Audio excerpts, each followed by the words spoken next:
Hello, my name is Ariel Osborne. I'm 23 years old. My question is, does the president's lower approval numbers change the way in which speechwriters write his speech? Thank you very much, Richmond. The question, I believe, had to do with how the approval rating of the president will affect the nature of his speech, the content of his speech. Mr. Safire? One of the best things about George W. Bush is that he does not let himself get depressed by poll numbers. I was reading David McCullough's book on Truman the other night, and there is a Truman-esque quality to George W. Bush. Sometimes I'm considered iconoclastic in my views, but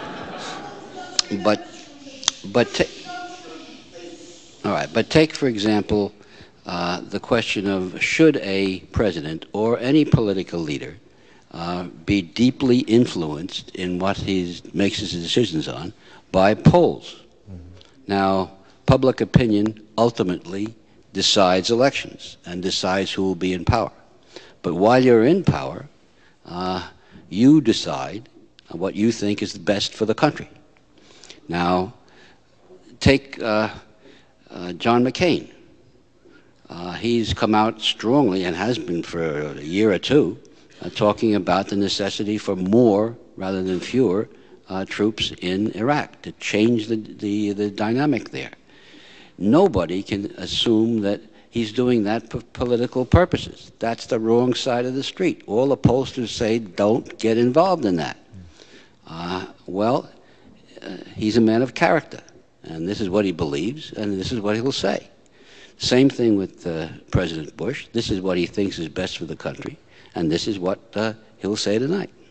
Thank you. And ma'am, I invite you to leave your comments at GenerationEngage.org at our video library. We've got a wonderful interactive feature.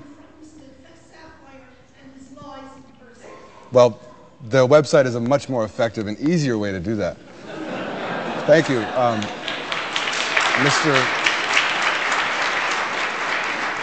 Mr. Sorenson, would you like to respond to I apologize if anybody in the audience is tired of hearing me talk about John F. Kennedy, but that's what I know about.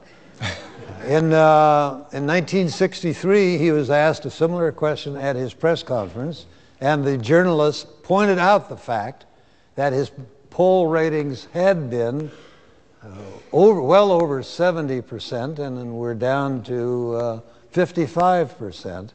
This was after he had sent to the Congress the most comprehensive civil rights legislation of all time, which was extremely unpopular in the South, but it wasn't that popular in the northern suburbs either. And he had also set up some other controversial legislation. And the journalist asked a question similar to the lady asking this one, is that going to change your, are you going to back up? And he said, no. He said, if after a very vigorous session of Congress, my poll ratings were still over 70%, I would feel I hadn't been doing my duty.